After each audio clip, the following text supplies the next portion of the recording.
and welcome to Fine is a Four-Letter Word. Another episode, this one, with Darcy. Wow, I thought I was going to screw up your last name, and I'm screwing up the first name. Wow. Okay, let's start this over.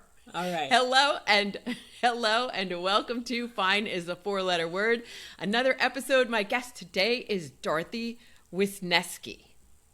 I got that right. You got it. That's right. Yay! We're already winning. Winning. Yes. So much winning. Yeah. Welcome to the show, Dorothy. Thank you so much for having me. I'm excited.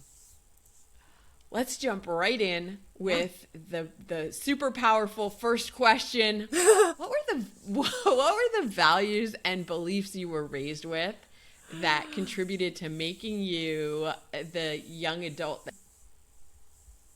That is a really big question to start with, Lori. Okay. It is. It is. So, let's see. How can I summarize this without just ranting for 20 minutes? So I was raised in kind of a middle-class, waspy white family. There was a lot of messaging around, the American dream. Work hard, do a good, honest day's work, and you'll have everything you need. There were a lot of expectations about being a good, upright citizen and not making too much of a stir. In the midst of all this, I was watching, how that all was going for my parents. And my parents were very talented. My mom was a photo retoucher and my dad was a photographer. So they had a business together. And they were skilled and they were good at what they did and they worked hard, but they always struggled. Like we always were in debt and we always knew it. My parents didn't want us to feel like we were wanting. So they would do things for us that did take money, but in order to do that, they would get like another mortgage on the house kind of thing. So there was, reality wasn't always matching up with what I was being told was going to work for my success. And then the other part of that was I'm the youngest of 4 kids in my family. So I spent a lot of time watching how everything unfolded for them. Ooh. And kind of taking notes. And okay, so that was explosive and I do not want that for myself. Okay. Not doing that, definitely not doing that. So I ended up with this big list of things that I didn't want to do and nothing on the things that I do want side. So yeah. My focus for a long time, for the first 30 years of my life, was basically stay under the radar, don't bring any unnecessary attention, don't cause trouble, be yourself to the extent that it's not a problem for other people kind of thing. And I also wasn't super ambitious, so I was happy as long as I could do something where, my bills were paid and I was safe and I had enough to eat and, basic needs met. But I was never a competitive person because, again, then people would have to see me. Right. If I'm out in front, winning things right. and doing impressive shit that people really sit up and take notice of, I didn't want that kind of attention. So I was always very much happy to just, do jobs that, I could show up and do good work and follow directions well and give input where possible. But I really didn't have any interest in leading or starting a business or anything like that. So I think, and I've been thinking about this the last few days because I knew this interview was coming up and I was like, wow, that's been going on for a long time in my life. That didn't just come out of nowhere. But yeah, so in my working life, I had a plan for a career that turned out to be a shit choice for me personally. Did you make that choice? Did you make that choice because it was safe? That's a good question. I think there was a sense of safety to it. Yeah, I wanted to be a teacher, and so in college my degree was in Spanish, and so my plan was I'm going to be a Spanish teacher. Okay, and that's going to be a great way that I can give back, and I can help young people, and I can help people learn about things that they would not have learned about otherwise and sort of discover worlds that would have been closed off to them. Because that was, for me, I grew up in Southern California and in a very conservative white family in a pretty conservative white area. And so you hear a lot of things about people who speak Spanish right. From south of the border, right? And sometimes it's in hushed tones because people are saying things that they know people are not going to react well to, but like they're not racist. No. It's just that's just how things are. I mean, that's just the truth. Yeah. So I'm saying that I'm saying that sarcastically, just to clarify. Right. Absolutely. Yeah. So I had heard all of these things about these people who, some of them, you know, had their families had been living where I lived since longer than there had been white people there. And others were more recent immigrants. But you hear all kinds of things about what Mexicans are like, Mexicans in particular, because we were, I don't know, 2 hours from the Mexican border. Mm-hmm. So I get to college and I start learning about other things. And initially I was studying biology, and that didn't work out. But so then I was like, okay, I'm not going to get a bachelor's in science. I could stand cutting up. Only so, yeah, no, that's a whole other story. Okay. But, so once I wasn't getting a bachelor's in science, I had to add a language, which I wasn't going to study a language. I had done Latin in high school. And I was like, well, I may as well learn Spanish. And, you know, I was dating somebody at the time whose family was from Mexico, and I wanted to learn more about the people I lived around, and not just take my dad's word for it, right? Yeah. And then you start learning about so many things from like the people that's actually their lived experience and that's their history, and realizing, wow, my parents didn't know as much about this as they thought they did. Like, yeah. So I wanted to share that kind of experience with other people, through teaching, is to help other people discover their own way of engaging with the world around them and better understanding not just their neighbors, but themselves and their place in their world. So that's what pulled me to teaching. But it turned out I sucked at it. You sucked at teaching? Yeah. Well, I find that difficult to believe. The problem is teaching is not just about teaching. Yeah, that's teaching true.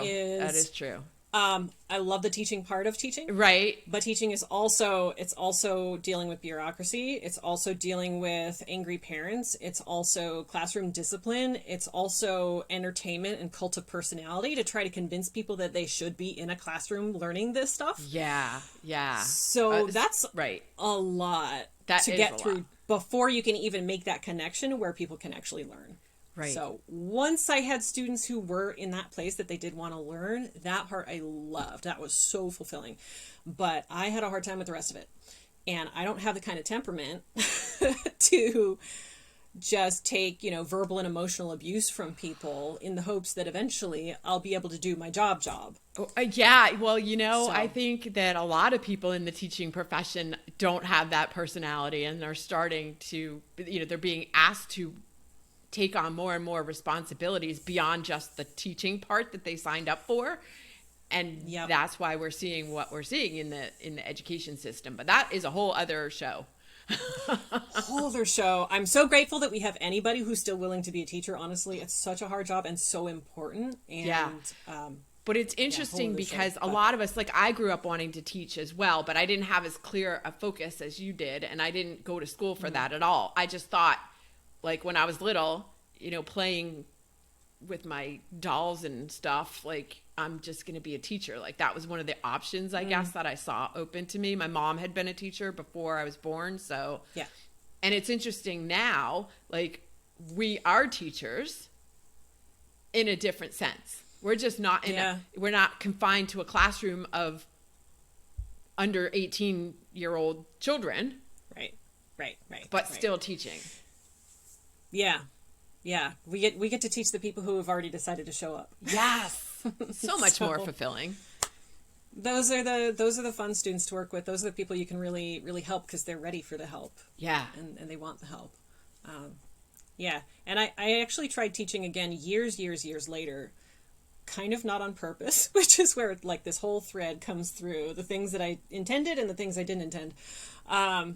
Years later, after I had been doing other part-time work because I was a full-time parent for a while after I had my first kid, and I just kept doing that. Childcare is so expensive. That was a big part of why I was able to do that because of my husband's salary, and we decided, with how expensive childcare is, it just makes more sense. But eventually I started auditing Spanish classes at one of our local colleges, just because I wanted to be in it again. I don't have a lot of people in my day-to-day life that I get to use Spanish with, so I wanted to read Spanish literature again. I wanted to have conversations about cool things in Spanish. So I was auditing classes, and one of the professors talked to me after class one day and asked me if I would consider adjuncting for them, because they were down an adjunct and they needed somebody new. And I said, I've taught before, but I don't have a PhD. And she's like, that's okay. But you have teaching experience. Well, at high school for less than a year. Yeah. But you have a master's, right? No, I have a bachelor's. Okay. So I didn't have training in teaching per se, but I had a Spanish degree, and they needed adjuncts badly enough that they had me come in. So I did that for a couple of years, and that was a better experience than teaching high school for me, but still so much resistance for people who did not want to be there. And it was just, you show up every day for the people who are there with you. But it's so draining slogging through all the other stuff just to make that connection. So so eventually I stopped doing that, and classroom is not for me. I can teach people in other contexts, but not in a classroom where you have to convince people who are forced to be there that that's a good thing. Yeah, no going back to the classroom. What was it that what were you doing that you found brought you joy? In teaching? No, outside of teaching. So you figured out that teaching wasn't for you when you were after the high school thing, and then you went on to like you had mentioned that the thread was, it seems like maybe that you just kind of stumbled into things instead of being intentional about finding what would bring you joy. Yeah, that became the pattern, because that was the only plan A that I had for a career, and there was no plan B. So once it became clear, no, that's not happening, I didn't know what my other option was. My plan had never been to be a full-time parent and not work. I did want to have a meaningful career as well, but I just didn't know what that was going to be. So I kind of, for a long time, just busied myself with the parenting and trying to do as well as I could with that, and working part-time jobs that came along. So things that I did have some interest in, but it wasn't ever anything that I considered a career. And as far as bringing myself joy, I did a lot of creative things. So I was obsessively knitting all the time. I'm a pretty good knitter. Okay. Bake a lot of bread. But Mom, I already have 17 sweaters. Here's another one. I was making, I learned a lot quickly about what gifts to knit for which people. I stopped knitting things that people would lose easily. I don't knit hats and gloves anymore. It just doesn't happen. Socks, maybe. Because you're not going to leave those at somebody's house, right? Right. Or at the gas station or the doctor's office. Oh my God. But, so I found creative things that I liked doing. I liked making things. I got really into woodworking for a while, which is eventually how I ended up working at a custom cabinet making shop. So that was the last job I worked for somebody else, was building, finishing, and installing cabinetry. And that was, again, something I literally just walked into. I went into a shop that used to be where I got my lawnmower blade sharpened. It was no longer that shop. It was now a cabinetry shop. So I started talking to the owner, and he offered me a job there, and I thought about it for a couple of days, and I thought, well, okay, I've just left this adjunct teaching job, and this sounds like it would be fun, something where I can get out of my head and do this creative thing that I'm really interested in. So it was the good enough for now thing, right? Is it a good enough for now thing, or do you feel like it's you following intuition, or just being led?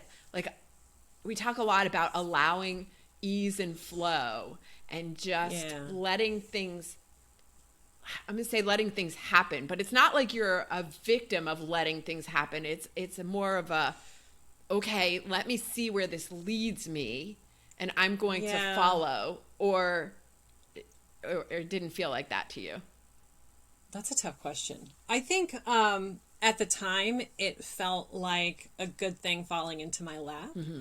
And it was the right time for me to do some kind of work that was totally different from what I had been doing, because I had been adjuncting for 2.5 years. And that's not a great gig, just like universally. Not a great gig. And it was stressful, and I was tired, and I was burned out, and I was on edge, you know, being yelled at in the hallways by angry students who thought it was unfair that I enforced my policies, you know, just stupid shit that I didn't want to deal with anymore. Right. So this felt like something that was so much simpler. Like, I wasn't doing customer service. I wasn't public facing. I wasn't doing sales. I wasn't trying to convince anybody of anything. I was there to use the skills that I had and build on them to make things that were both beautiful and useful. And that, for me, like, that's a wonderful thing. That's something that I really love about knitting, and baking and gardening and all these other kind of creative things, is that there's an inherent beauty to it, but there's also a utility. Right. Not that beauty by itself isn't useful and valuable. Sure, it absolutely is. But I like that kind of crossover where you can play a little bit, like hit the slider one direction or the other, right? Yeah. So it was something that I wanted to explore, but it also was not, this is going to be my new career, right? It wasn't like I'm going to someday run my own cabinet shop. And it was just like, this will be a fun place to play and still be making money and, you know, see where it goes. So I think it was the moment that it happened was part of how I made that decision, because I had just left this very stressful, very cerebral kind of environment. So it was the right time for me to have something that was totally out of my head, completely just working with my hands, and just making things. It was a good time to do that and kind of decompress from all the stress of the academic environment. Do you find those activities, the knitting, the baking, the gardening, the cabinetry, woodworking, is that meditative for you? Oh yeah, absolutely. Yeah. I would never have described it that way. Like, when I started doing these things and trying to figure out, like, why do I like this so much, I wouldn't be like, oh, because it's meditation. No. But there's absolutely, in all of them, there's a flow that you get into where, you know, it takes you out of the thought processes, and it's just, you're just doing.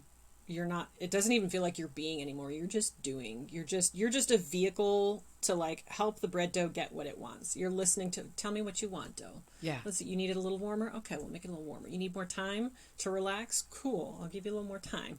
Right? And that just, like, takes you out of all the incessant stream of to-dos and obligations and judgments, and, you know, where you constantly feel like you're feeling in one place or another, right? Because there's always one more thing coming up after that thing you didn't get checked off of your list. Yeah. But totally takes you out of all of that. You just said it puts you in the doing instead of the being, and I would think of it in the opposite way. It's actually allowing you to simply be. Yes, you're doing something. Yeah. But because you're in this state, it's really simply being. Like, nobody's asking you to do or think. It's just allowing you to be who you are as you're creating. So it's more that being place. Hang on one second. It says, all right, your computer stopped recording. Only their recording stopped due to their hardware limitations. Others continue to record. What should I do? You got it. That's right. Running apps and off to a good start. The studio. Winning. So much winning. Yeah.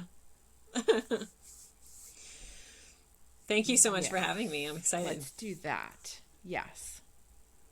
Yeah.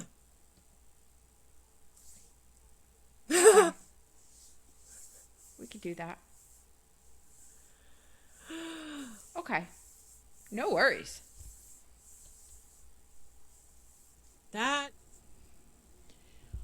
All right. So we are back. We had a little technical difficulty, but are back. Since the show is called Fine is a 4-letter word. Yeah. Let's get to the part of your story where you were saying everything was fine and it was not fine. Yeah. So I had been working at this cabinet shop for a couple of years, and again, there was a lot that I liked about the work. I liked that I was working with my hands. It was good, honest work. It was very straightforward. I didn't take it home at the end of the day. Nobody was giving me crap about stuff that wasn't my problem, but I was running up against like the limits of what I could do in that work. There wasn't a lot of room for creativity. There wasn't a lot of room for innovation. Because you were just doing what the clients wanted you to do. Yeah. And the owner of the place, he had been doing this stuff for like 30 years, and he had a way he likes to do things, and he didn't really like to experiment with new techniques or anything like that. So there were some frustrations that were starting to grow. But then what happened was I started getting sick. So I had a series of respiratory infections of various kinds. And at the time, I'm working at the cabinet shop, but I was also renovating one of the bathrooms in our house. And we were, just for the fun of it, we were doing the gutting ourselves. And I was actually doing most of that work. And so you could take out all the frustrations of the past many years. So getting everything down, like taking out all the like 7 layers of ugly wallpaper, taking out all the old plaster and lath, down to the studs of everything, starting totally fresh. So that was in progress. I was also in 2 plays at the time. I was in a local production of Grease and also one of the Vagina Monologue. So these were both ongoing. And my husband was out of town for work for a while, and our car engine died. So there's a lot of things that were happening around this same time that were very stressful. And then I kept getting these respiratory infections, and I would keep going back to my doctor, and she'd, treat the bronchitis or say, maybe this is actually allergies, or it was just one thing after another. And then the infections had all cleared, and she couldn't find any reason why I would be sick, but I was still sick. So this goes on for a while, and I start getting new symptoms. I'm getting weaker. My sleep is getting worse, so I'm not feeling better after I rest. Very low on energy, starting to get chronic pain, and my body is reacting to stress with pain, which it never did before. So weird things are cropping up, and eventually my doctor said, I think you might have CFS. And I was like, what the heck is that? Yes. But it's now more commonly called ME-CFS. So the ME is for myalgic encephalomyelitis, and the CFS is chronic fatigue syndrome, which we hate calling it because it's very misleading. It makes it sound like the big problem you have is that you're tired. And then people hear that and they say, well, everybody's tired, suck it up. But the fatigue is actually not. We live in a society that is chronically tired. Yeah, that's true. And people think that's okay and normal. It's okay and normal. Like, stop complaining about being drained all the time. No. So yeah, the primary thing is actually how your body responds to stress and exertion, which is that your symptoms of pain and unrestorative sleep and all these other things, there's a whole spectrum of things that can come up. They get worse, and you might get new symptoms if you have overexerted yourself. So that's a delicate dance. You're always trying to find where's the line of how much I can do without making myself sicker, right? Because if you go too far past your baseline, you have a crash, and you don't know how long it's going to be or how deeply you're going to have to rest in order to be able to come back. So that happened. I got that diagnosis, and I didn't really understand at first what it meant. She was telling me this is a chronic illness, and here's what we know about it. But I didn't really understand what she meant by chronic. I thought it would be like when I had mono before in college, and I had to like take a couple months off and get some incompletes in my classes, and then I was able to come back. I thought it would be like that. It's not. Yeah. It's okay. Yeah. So I really wish that she hadn't kept saying things like, don't worry, we're going to get you feeling better, because that didn't happen. The reality is people with ME/CFS a lot of times never get all the way better. Sometimes there is improvement, but there's not any reliable, predictable, like approved treatment. And it's especially difficult because people present in different ways. So there may be different triggers that set off this biological process, this physiological process that we all have in common. So there's not one way to cure it. Mm-hmm. So basically the prognosis is you're probably going to be sick for the rest of your life. Do what you can to manage your symptoms. Welcome. Yeah. So it becomes a managing thing. Yeah. Okay. Yeah. So in the back of my mind now, as I'm learning more about this disease, which is tough because doctors don't still get trained about this disease a lot of times. It's been so dismissed and misunderstood for a very long time. That's gotten better in the last 5 or 7 years. But it's still not something that people really understand. So you have to do a lot of self-advocacy and a lot of learning on your own when you get this kind of a diagnosis, because nobody can tell you what the road ahead looks like. Yeah. How long ago was this diagnosis? This was 2016. So okay. Is that 7 years now? Oh gosh, yeah. Okay. Day before yesterday was my sick anniversary. That was the last day I got sick, because every day since then I've already been sick. Okay. Yeah, so learning about, what the future might hold for me and realizing, okay, so 25% of the people who have this diagnosis are completely bedbound or housebound.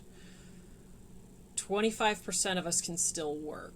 So I'm in that, I'm at the bottom end of that lucky portion, because I can work, but not in the way that I used to be able to work. Okay, right? wait. I'm not a math major, but you just said 25% and 25%. So there's a lot of people in the somewhere middle. else. Oh, okay.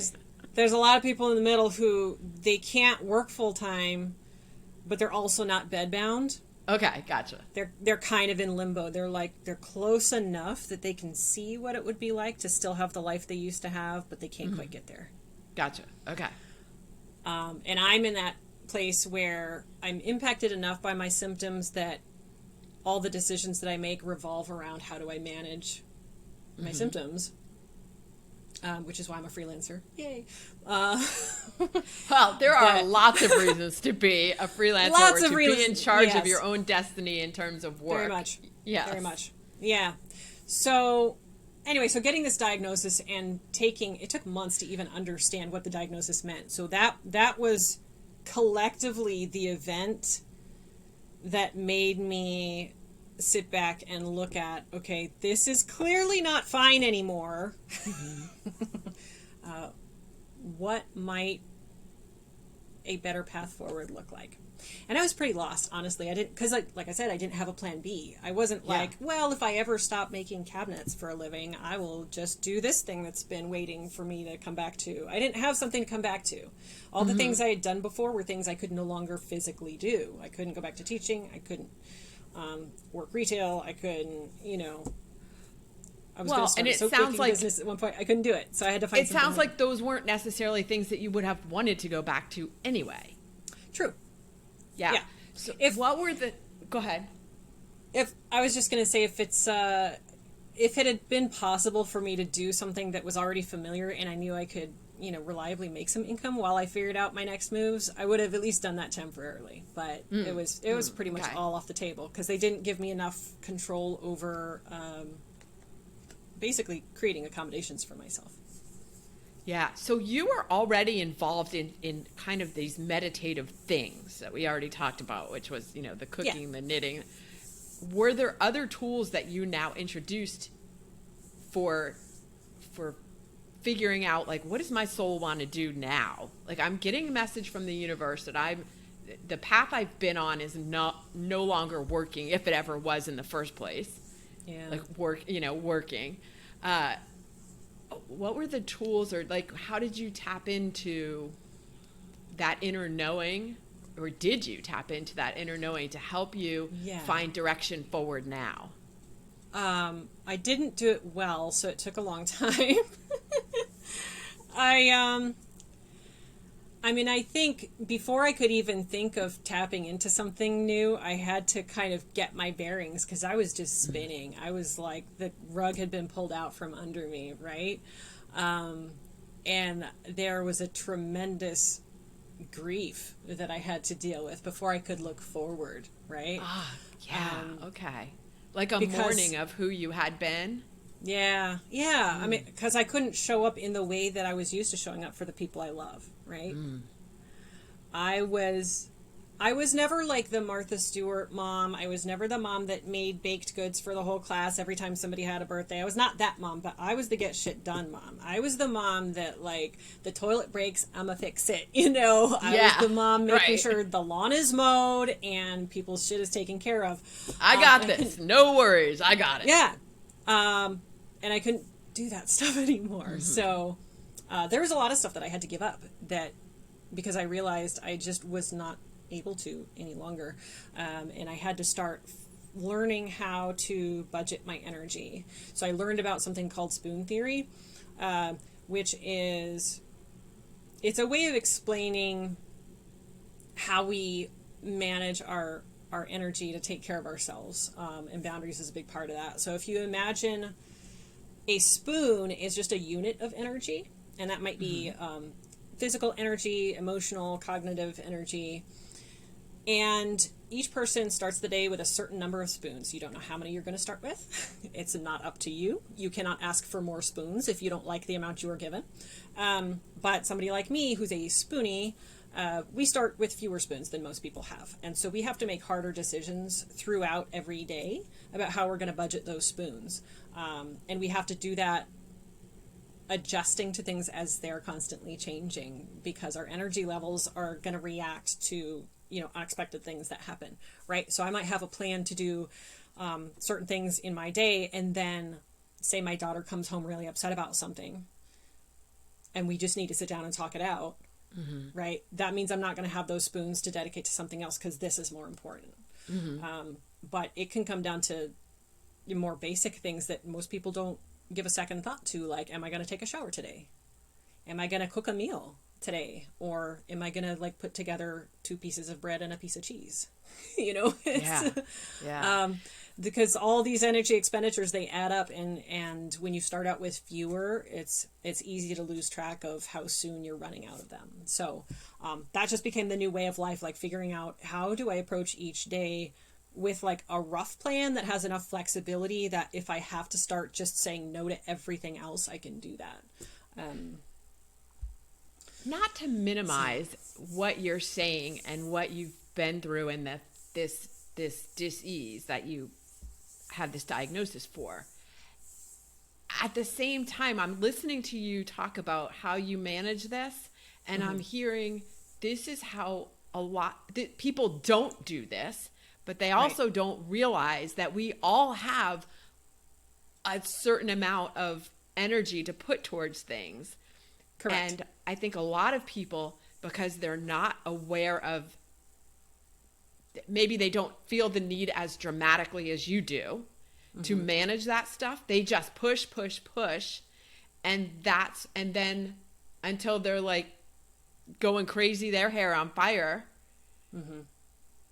And, like, we all have the need, like, it would benefit all of us to manage ourselves that way, but most people don't, because they think they have unlimited energy.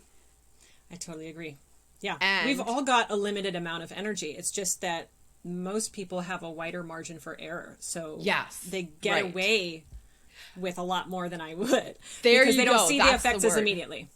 Yes, that's exactly it. They can get away with it for a longer period of time. However, that doesn't mean they can get away with it forever and not see the effects.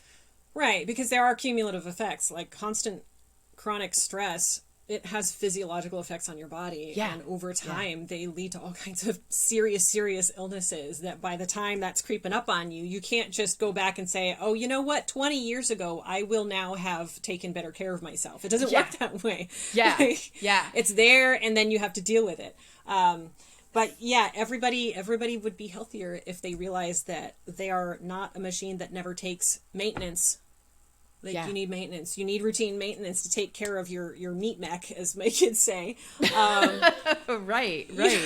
So there are mechanisms in play. You need to do the upkeep. You need to take breaks. You need to rest. You need to heal. You need to, eat food that's not complete junk. You need all these things that we're actually trained to ignore these things. Yeah. Because certain people benefit from that, from us ignoring what we need to take care of ourselves, right? Because for certain people, that's much more profitable to run us into the ground without us ever having taken the time to step back and take a breath and think, wait, is this what I want? Yeah. Because if we never have the time to take back and ask those questions, then we're just going to keep our shoulder to the grindstone working for somebody else to make more money and ruining ourselves and our lives and our families in the process. And we don't know it sometimes until it's too late to fix it. Yeah. Have you ever thought of this diagnosis as then, having said all of that, as a gift? Oh, yeah. Yeah. I would have, if I hadn't gotten sick, I would have kept doing all of the things that I was doing. And I probably wouldn't have seen a problem with that for quite a while. But it was kind of a hard reset. It was... my body was telling me, I don't give a shit what you want to be doing right now. Here's what you need to be doing. You need to hibernate. You need to stop shooting yourself. You need to stop putting things on your plate that do not belong anywhere near you. Let other people fix their stuff. Right? Yeah. And it forced me to look at, for the first time in a while, what do I really need and want? Yeah. Because I was getting by with what was fine. It was good. I was content with what I had. I wasn't missing anything that felt important. But I also hadn't been dreaming. Yeah. I wasn't thinking about, like, what would be really rad if I didn't have to worry about this and that and the other thing. Like, what kind of life would just be so awesome? Because what I now know is, if you can think about what would that life look like, you can reverse engineer that shit. You can figure it out, right? Yeah. You can think, what kind of a life do I want to live? Okay. Persons who live that kind of life, how do they behave? What kinds of habits and rituals and routines do they have? Okay, what would I need in order to start putting those habits and routines into place? Does it need money? Okay, now you have a financial goal. By when do you need that amount of money to make that thing happen to increase your quality of life? So now I've learned how to think about these things, but it was never a priority for me before because I had what I needed. And it was good enough for me. It was good enough, right? It was fine. Yeah. And you commented that your body was talking to you. I would say it was more your soul talking to you by causing these things to happen with your body to make you pay attention. It was your soul that was saying, hey, dream bigger. Think about what you just, like, the way you just described that. It was your soul saying, hey, pay attention to me. I think it's all connected. I think it really is. I mean, I know the way I spend energy throughout the day, that's connected. I can't be in the middle of a depressive period and be super ambitious with work and be like, powering through meetings that they don't coexist. Like, you need to take care of all of the parts of you, because if you don't, the other parts are going to tell you, hey, something's up. You need to stop. Take a minute. Right? Yeah. Yeah. So yeah, I am grateful that it happened, because I probably wouldn't have, it's not that I didn't think I deserved a good life. It's just, I didn't feel the need to search for anything bigger and more exciting than I had. I really didn't feel the need. And I think part of that probably comes back to all of my years of just stay under the radar. Yeah. Right. As long as I'm not getting into fights I don't want to be in, I'm good, But having been through that period of, like, literally not knowing if I would be able to work ever again in my life, or if I did, what will I qualify to do? Will it be minimum wage shit that like a high school student could be doing? Like, really? I'm traveled. I have a college education. I've been places. I've done things. I have lived experience in transferable skills. Like, that was just so soul deadening to think, like, if I do work again, it might be a shit job. I don't want that for me.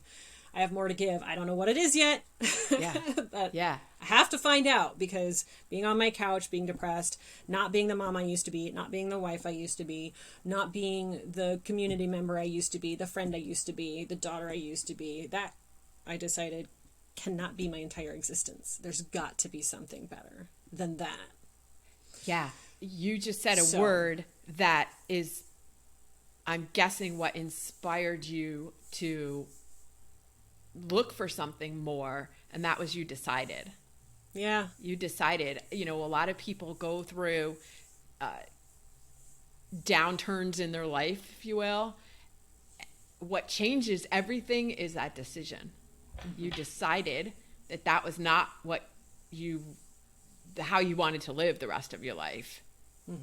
And that decision changes everything. Even if you don't know what it looks like. Right. You decided. Right, because in a certain sense, you really never know what the outcome of any decision is going to be. But you can decide, this isn't good enough for me anymore. Right. I would like something different. I would like something more expansive. Or you know, and I use that word expansive. That doesn't necessarily mean harder, bigger. It means more, how do I describe what I'm talking about? But like, just more joyful for your soul. Like, like if you, as I say that, I'm imagining this like bright light expanding out into the world. Yeah. Yeah.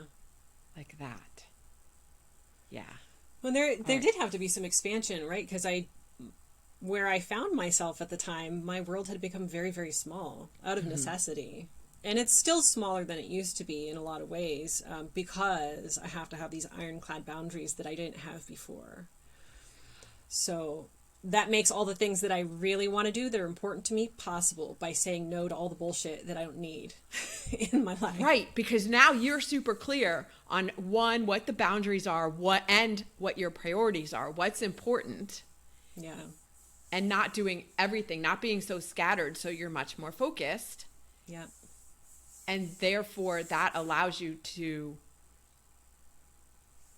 fill your life with the things, like the things that really matter, that really, because most people are filling their, you know, it comes back to that analogy. Did you ever hear that thing about the rocks, like putting a rocks in a jar? Like, there was a story about a professor who came into his classroom, and he was trying to teach the importance of paying attention to the things that really matter. And he started with big rocks in a jar, and then filled it in with smaller rocks, and then asked them if there was any more room for anything else. And they're like, nope, looks pretty full. And then he put sand in, and it like, you're filling it up, but you have to start with the big rocks.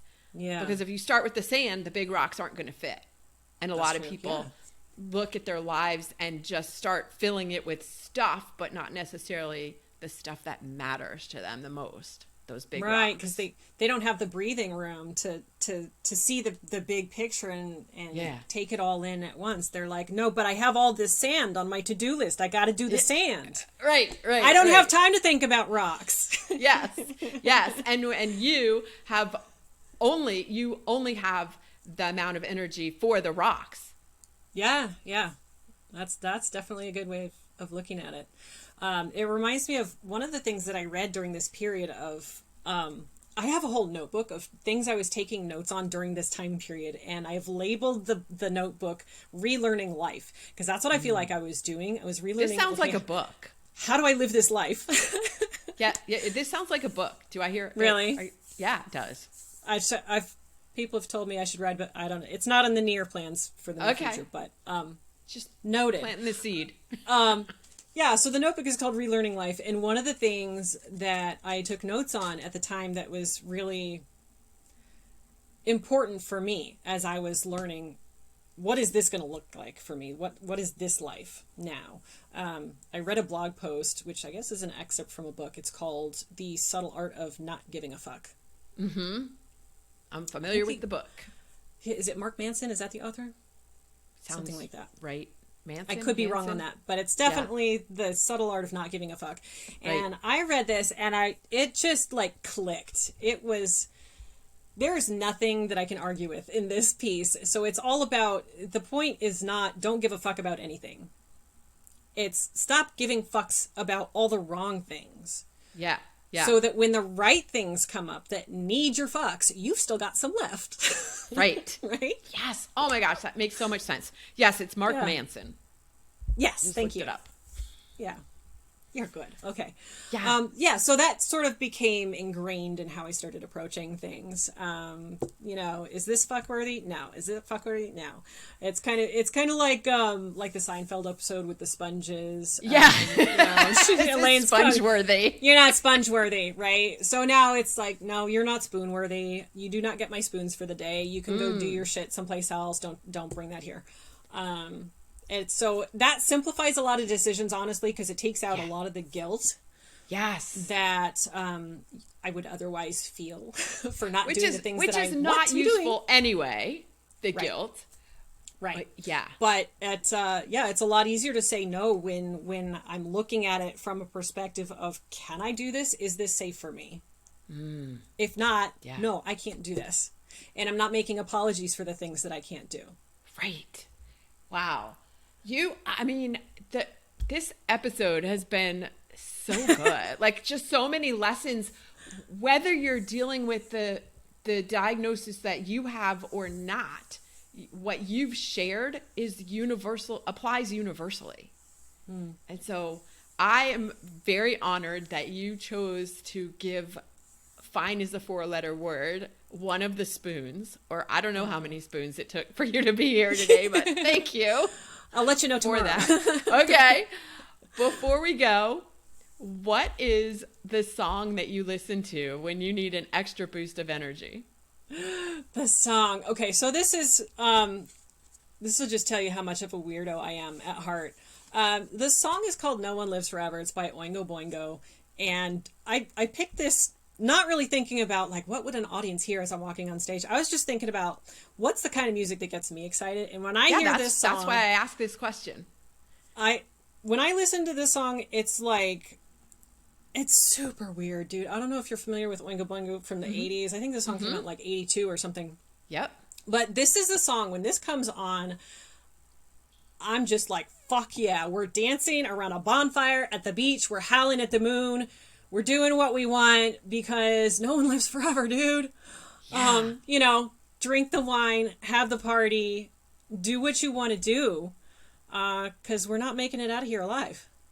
You are speaking my language when you just said bonfire and party and dancing with friends. Like, that's my joy situation when I visualize joyful, happy places. That's that. Yeah. That's there.